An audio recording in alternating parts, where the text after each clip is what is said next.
دانش کو ہو چکا ہے شوق دوسری شادی کرنے کا۔ دوسری شادی کرنے کے لیے وہ رانیہ کے پاس آتا ہے اور پکچر دکھاتا ہے اپنی گرل فرینڈ کی اور کہتا ہے کہ دیکھو اس لڑکی کو، کیسی لگی تمہیں؟ یہ وہ لڑکی ہے جس سے میں بہت جلد دوسری شادی کرنے والا ہوں۔ رانیہ کہتی ہے کہ بالکل تمہاری طرح ہی تھرڈ کلاس اور گھٹیا قسم کی لڑکی لگی ہے مجھے۔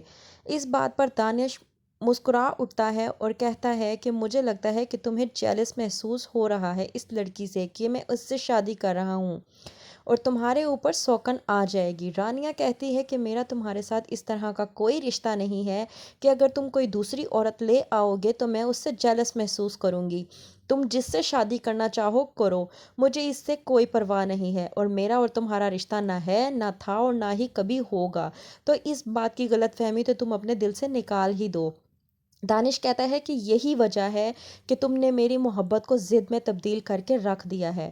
رانیہ کہتی ہے کہ تمہیں کبھی میرے سے محبت تھی ہی نہیں، بلکہ تمہاری شخصیت میں جو ادھورا پن ہے وہی ادھورا پن تمہاری محبت میں بھی تھا، جس کی وجہ سے تم اس طرح کے بن گئے ہو۔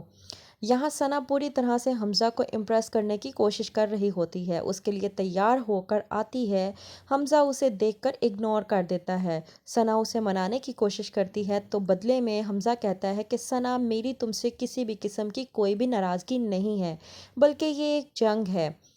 ثنا کہتی ہے اور میں اس جنگ میں بہت پہلے سے ہی ہار چکی ہوں، ہتھیار ڈال چکی ہوں اور تم یہ بات سمجھنے کو تیار ہی نہیں۔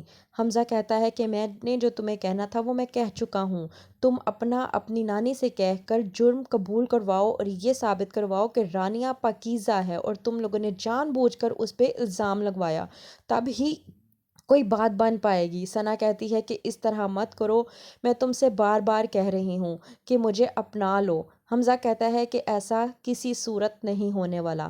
تو کیا ہوگا آگے؟ دیکھتے رہیے ڈرامہ سیریل گھاٹا۔